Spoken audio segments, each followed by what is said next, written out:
Hello student. तो आज हम जो अपना फर्स्ट लेसन चल रहा है इलेक्ट्रोस्टैटिक्स, ठीक है। तो उसमें हम जो पहले लेसन का इम्पोर्टेंट मैटर है आपका कूलाम का नियम, ठीक है। कंप्लीटली जो लेसन है आपका वो इसी फॉर्मूले पर बेस्ड है और इसी के अकॉर्डिंग ये आगे चलेगा। तो कूलाम का जो नियम है, तो देखिए सबसे पहले तो आपको ये दिमाग में रखना है, कूलाम ने जो नियम दिया था, तो कूलाम ने दो बिंदुवत और स्थिर आवेशों के मध्य, यानी दो बिंदुवत और स्थिर आवेशों के मध्य लगने वाला जो विद्युत बल था उसे प्रतिपादित करने के लिए एक नियम दिया था, ठीक है। तो आपको ये पॉइंट माइंड में रखना है कि जो दोनों आवेश है वो बिंदुवत है और स्थिर है, ठीक है। क्योंकि स्थिर आवेश के चारों ओर हमेशा विद्युत क्षेत्र उत्पन्न होता है, इसलिए आप यहाँ पर स्थिर आवेश के बारे में ही पढ़ोगे, ठीक है। तो देखिए जो नियम है वो आपका इस प्रकार से आप एग्जाम्पल के रूप में ऐसा मान सकते हो। ये मान लो यहाँ दो आवेश है, धनावेश भी हो सकता है और ऋण आवेश भी हो सकता है, जो आवेश के आपने दोनों प्रकार पढ़े हैं। ये दोनों आवेश एक दूसरे से यहाँ स्मॉल आर दूरी पर रखे हुए हैं और निर्वात में है, यानी यहाँ पर कोई दूसरा मीडियम नहीं है, दोनों आवेश ये निर्वात में रखे हुए हैं, ठीक है। तो यहाँ कूलाम के नियम का जो पहला पॉइंट था वो ये था कि दो बिंदुवत और स्थिर आवेशों के मध्य लगने वाला विद्युत बल, दो बिंदुवत और स्थिर आवेशों के मध्य लगने वाला जो विद्युत बल है वो इन दोनों आवेशों के परिमाण के गुणनफल के समानुपाती होता है। तो पहला पॉइंट, दो बिंदुवत और स्थिर आवेशों के मध्य लगने वाला विद्युत बल दोनों आवेशों के परिमाण के गुणनफल के समानुपाती होता है। परिमाण का मतलब जैसे आपने यहाँ आवेश का मात्रक पढ़ा है 2 कूलाम, यानी कूलाम पढ़ा है, अगर 2 कूलाम 3 कूलाम 4 कूलाम, जैसे जैसे आप परिमाण जो आंकिक वैल्यू बढ़ाते जाओगे लगने वाले विद्युत बल का मान भी बढ़ता जाएगा, ठीक है। दूसरा पॉइंट इसी का कि लगने वाले विद्युत बल का मान दोनों आवेशों के बीच की दूरी के वर्ग के व्युत्क्रमानुपाती होता है, यानी अगर आप दोनों आवेशों को एक दूसरे से दूर कर दोगे तो लगने वाले विद्युत बल का जो मान है वो यहाँ कम हो जाएगा, ठीक है। तो कूलाम का जो नियम है वो क्या है कि दो बिंदुवत और स्थिर आवेशों के मध्य, तो दो स्थिर आवेशों के मध्य लगने वाला बल, स्थिर आवेशों के मध्य लगने वाला विद्युत बल, लगने वाला विद्युत बल दोनों आवेशों के, दोनों आवेशों के परिमाण के गुणनफल के समानुपाती, दोनों आवेशों के परिमाण के गुणनफल के समानुपाती, गुणनफल के समानुपाती और बीच की दूरी के वर्ग के व्युत्क्रमानुपाती, ठीक है। तो समानुपाती तथा मध्य की दूरी, दोनों आवेशों के मध्य की दूरी के वर्ग के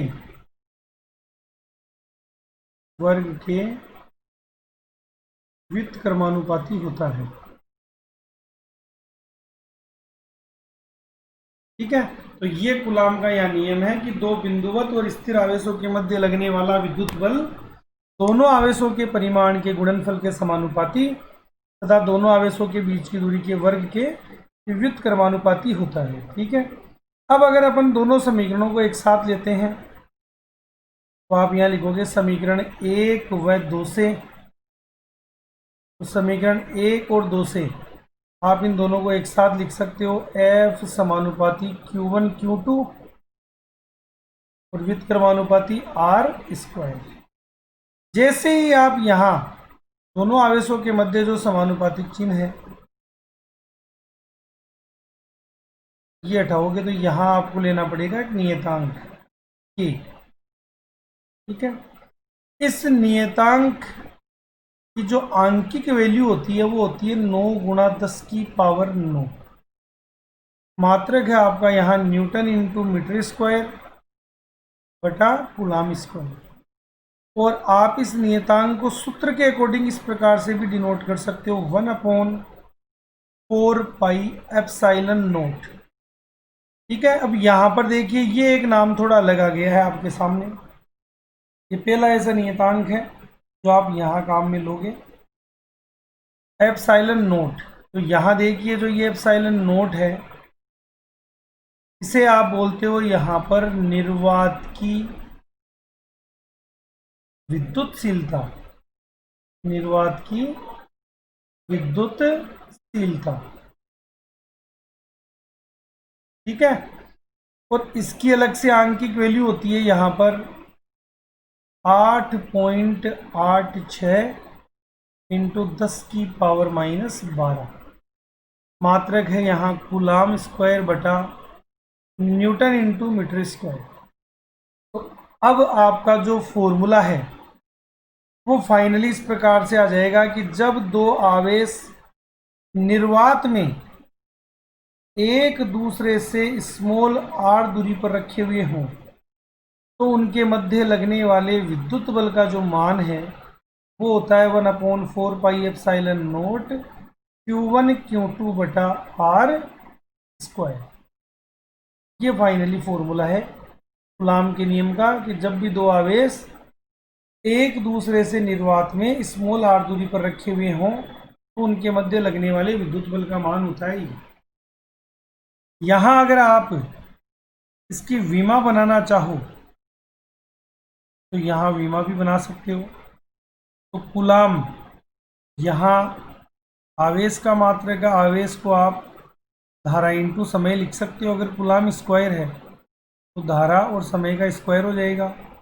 न्यूटन यहाँ बल का मात्रक है और बल की विमा सीधी सीधी होती है m1 L1 T-2 metre square हो जाएगा यहाँ L स्क्वायर।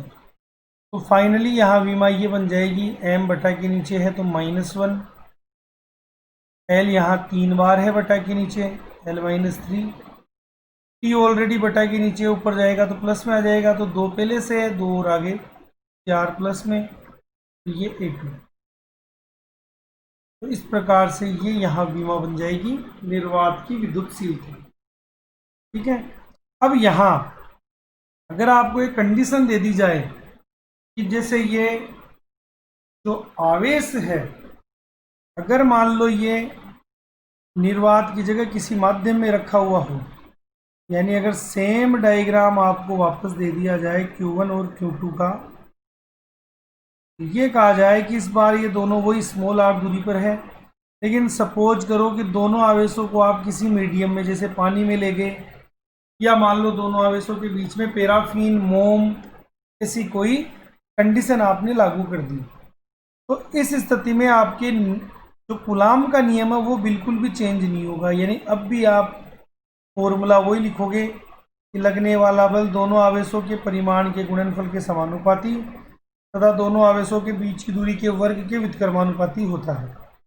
लेकिन इस बार आपको निर्वात की विद्युतशीलता की जगह यहाँ पर माध्यम की विद्युतशीलता लेनी पड़ेगी काम में।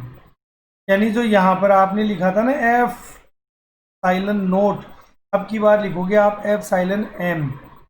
m यहाँ मीडियम है इसलिए एप्सिलॉन m को आप यहाँ बोल सकते हो माध्यम की विद्युतशीलता, माध्यम की विद्युतशीलता।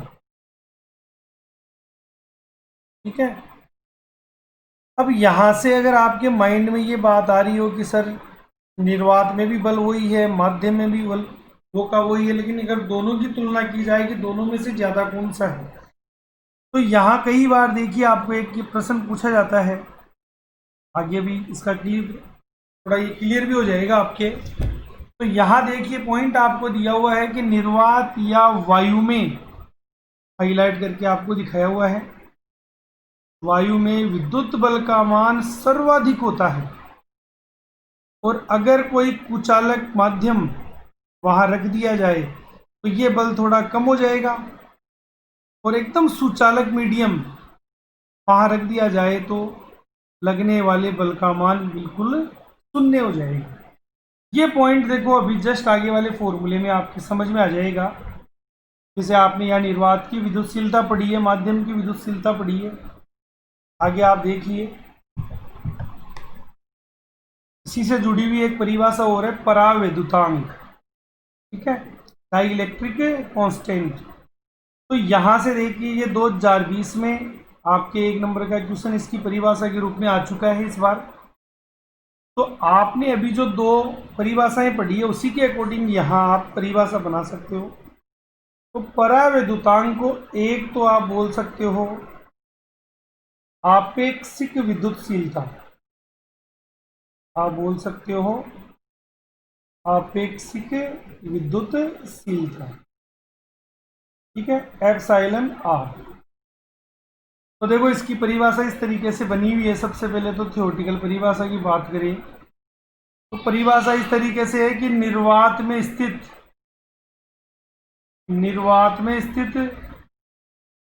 व किसी माध्यम में स्थित आवेशों के मध्य लगने वाले बलों के अनुपात को आप परावैद्युतांक बोलते हो। निर्वात में स्थित और माध्यम में स्थित आवेशों के मध्य लगने वाले बलों के अनुपात को। तो अभी आपने दोनों फॉर्मूले देखो पढ़ लिए हैं। निर्वात में स्थित 2 आवेशों के मध्य लगने वाले बल का जो मान होता है वो होता है 1/4 एप्सिलॉन नॉट Q1 Q2 बटा R स्क्वायर।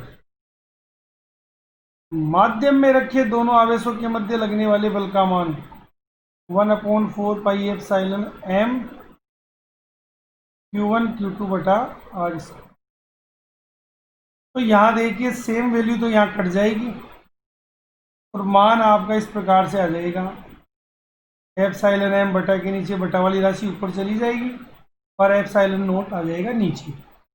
तो फाइनली आपका जो फॉर्मूला है इस पर आपको परिभाषा पूछी गई थी, पॉइंट पूछा भी जाता है, तो वो फॉर्मूला आपका ये वाला है।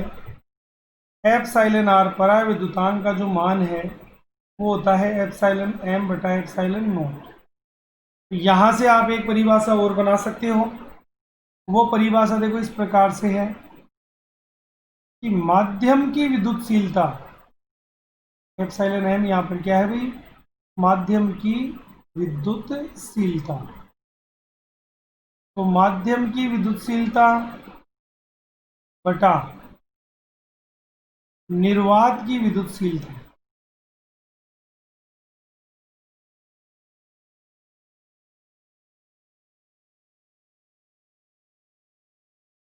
इनके अनुपातिक मान को आप बोलते हो यहाँ पर परावैद्युतांक, ठीक है।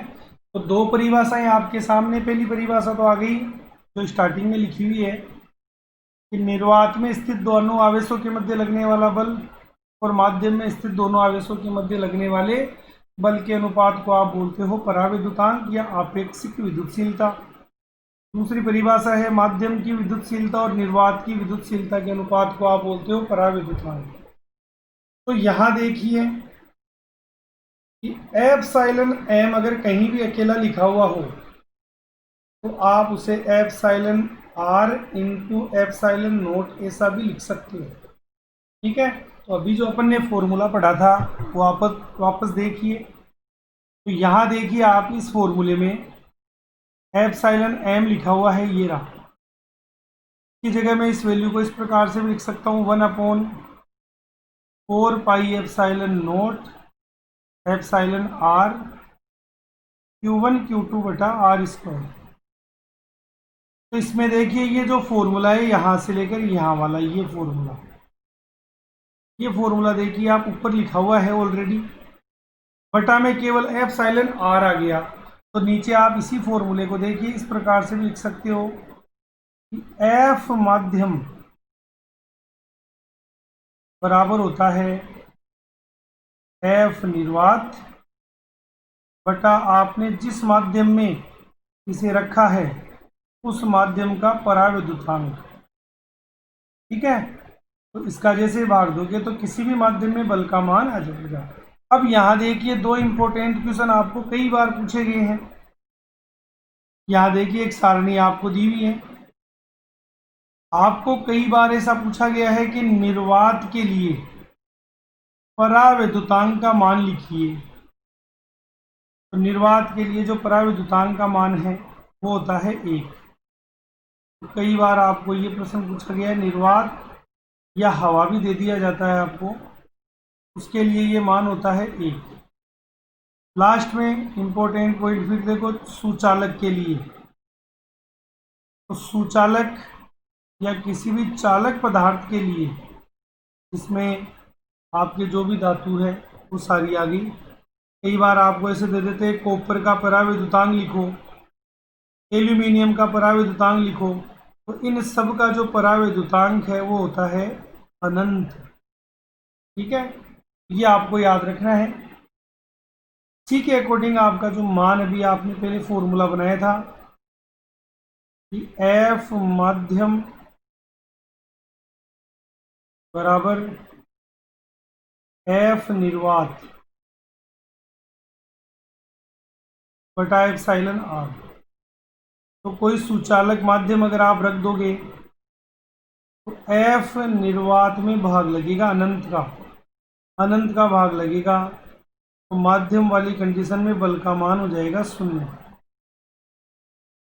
ठीक है, और अगर आप यहाँ रखते हो वायु या निर्वात तो बटा के नीचे वाला मान हो जाएगा 0, तो माध्यम वाला मान हो जाएगा यहाँ पर मैक्सिमम। ठीक है, तो यहाँ पर देखिए 3 से 4 पॉइंट आपके इंपॉर्टेंट आ चुके हैं। हालांकि परावैद्युतांक की परिभाषा आपको ऑलरेडी पूछी जा चुकी है 2020 में, लेकिन कई बार ऐसा हो चुका है कि आपको निर्वात या किसी धातु के लिए कई बार आपको ये वाले जो मान है वो पूछे जा चुके हैं। तो ये पॉइंट आपको याद रखना है। अगर निर्वात के लिए पूछा जाए मान 1 है, चालक धातु या कोई नाम देकर कॉपर वगैरह इसे पूछा जाए तो अनंत होता है। आंकिक प्रश्न के रूप में अभी ये क्वेश्चन एक बार और देखेंगे अपन। आगे देखिए, जो अभी आपने कूलाम का नियम देखा, इसके हम वेक्टर फॉर्म में भी देख सकते हैं। अगर उसका सदिश निरूपण आपको करना हो तो आप यहाँ किस प्रकार से करोगे, तो यहाँ आप देखिए डायग्राम में सबसे पहले आप इस प्रकार से दिखा सकते हो। ये निर्देश तंत्र के दो निर्देशांक हैं, x और y। इसमें आप मान लीजिए ये दो आवेश हैं, एक दूसरे से स्मॉल r दूरी पर रखे हुए हैं। अगर इनके स्थिति सदिश आपको बनाने हो तो ये आप इस प्रकार से इनके स्थिति सदिश बना सकते हो। ये मान लो आप r1 सदिश है, ये आप मान लो r2 सदिश है, और ये आ गया यहाँ अपना मूल बिंदु। हो सकता है कि Q1 आवेश Q2 आवेश पर बल लगा रहा हो, तब ये मान हो जाएगा F21। और अगर Q2 आवेश Q1 पर बल लगाता है तो ये हो जाएगा F12 सदिश। इस कंडीशन में अगर आप दोनों आवेशों के बीच की दूरी मानते हो तो आ जाएगी R12, और अगर इस डायरेक्शन में मानते हो तो हो जाएगी R21। तो अभी आपने जो कूलाम का नियम लिखा है, तो अगर हम सबसे पहले ये निकालना चाहें Q1 आवेश पर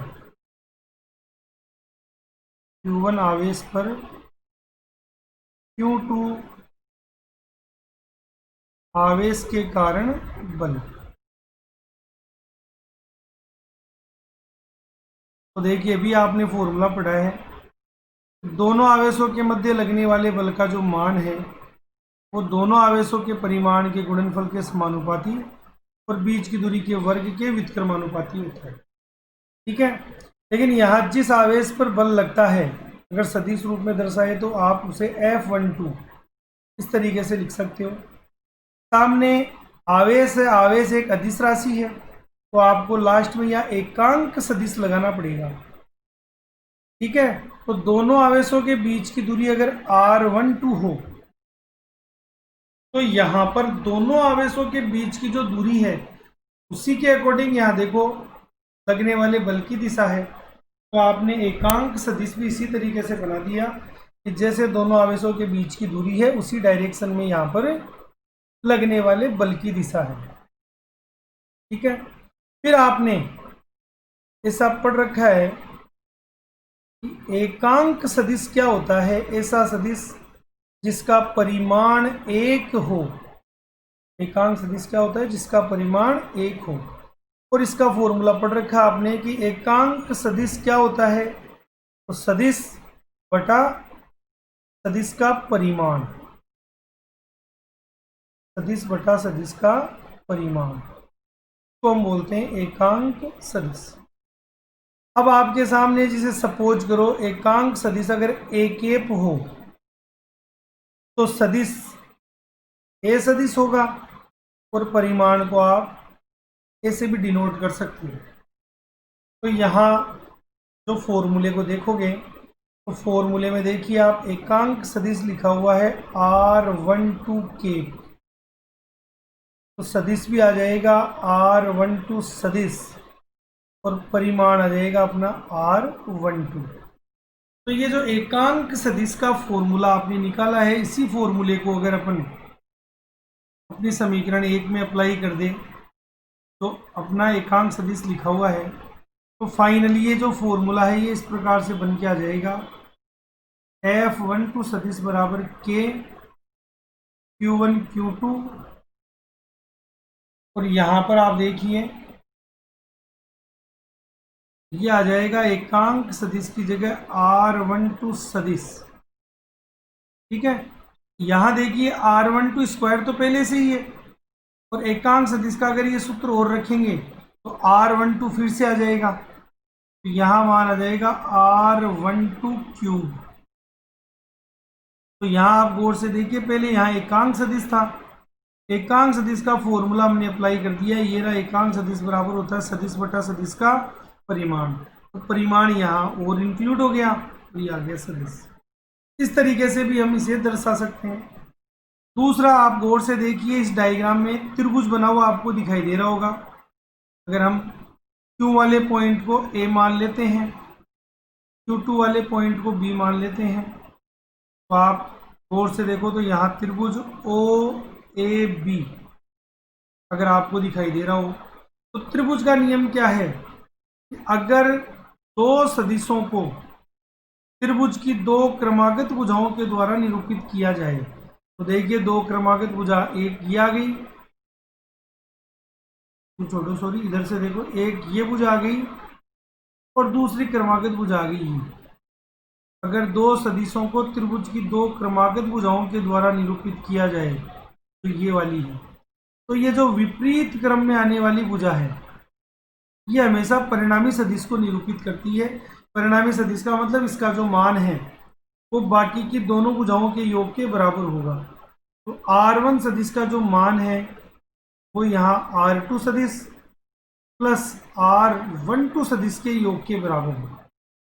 अगर मैं यहाँ R12 का मान बनाना चाहूँ तो R2 को बराबर किधर लाना होगा तो ये मान आ जाएगा R1 सदिश माइनस R2 सदिश। तो यहाँ आप ऊपर वाले फॉर्मूले को गौर से देखिए, ये जो R12 लिखा हुआ है तो R12 की जगह मैं यहाँ पर ऐसा मान भी लिख सकता हूँ R1 सदिश माइनस R2 सदिश। ठीक है, तो यहाँ इसी फॉर्मूले को हम फाइनली इस प्रकार से भी लिख सकते हैं F12 सदिश बराबर A Q1 Q2 बटा यहाँ आ जाएगा R1 माइनस R2।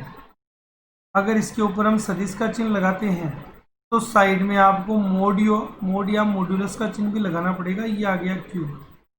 ठीक है, तो मोड या मॉड्यूलस क्या है तो देखिए जो फॉर्मूला अपन ने लिखा है ना एकांक सदिश बराबर सदिश बटा सदिश का परिमाण, तो इसमें जो नीचे वाला A था अगर आप चाहो तो इसे इस प्रकार के कोष्टक में बंद करके ऊपर सदिश का चिन्ह लगाकर भी आप इसे डिनोट कर सकते हैं। ठीक है, इस पॉइंट को भी हम ऐसा बोलते हैं कि ये भी परिमाण को ही व्यक्त करता है और इसे हम बोलते हैं मोड या मॉड्यूलस। इस प्रकार से ये भी इसकी जगह R1 सदिश, R2 सदिश।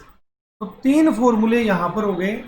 कूलाम के नियम को देखिए आप इस प्रकार से भी डिनोट कर सकते हो, ये फॉर्मूला भी है आपके सामने। इस प्रकार से भी डिनोट कर सकते हो, जो क्यूब बना हुआ है इसे भी आप दिखा सकते हो। और अगर आप त्रिभुज का नियम लगाकर इसे खोलते हो तो आप इसे इस तरीके से भी दिखा सकते हो। ये यहाँ पर है कूलाम के नियम का सदिश निरूपण। ठीक है, तो ये बल से संबंधित जो अपना पॉइंट था वो यहाँ अपन ने देख लिया। कूलाम के नियम से जुड़े हुए कुछ इंपॉर्टेंट 1-2 पॉइंट भी है। कूलाम का जो नियम है वो व्युत्क्रम वर्ग नियम का पालन करता है। ठीक है, लेकिन कूलाम का नियम केवल और केवल उसी परिस्थिति में लागू होता है जब आवेशों की संख्या 2 हो। अगर आवेशों की संख्या 2 से ज़्यादा हो जाए तो उस स्थिति में कूलाम का नियम पर्याप्त नहीं होता है। उस स्थिति में हम अध्यारोपण का सिद्धांत काम में लेते हैं। तो आगे के वीडियो में हम चर्चा करेंगे अध्यारोपण का सिद्धांत और विद्युत क्षेत्र के बारे में। और पहले लेसन से आपको जो ज़्यादातर विद्युत क्षेत्र पर जो डेरिवेशन पूछे जाते हैं आगे हम उनके बारे में चर्चा करेंगे। ठीक है, धन्यवाद।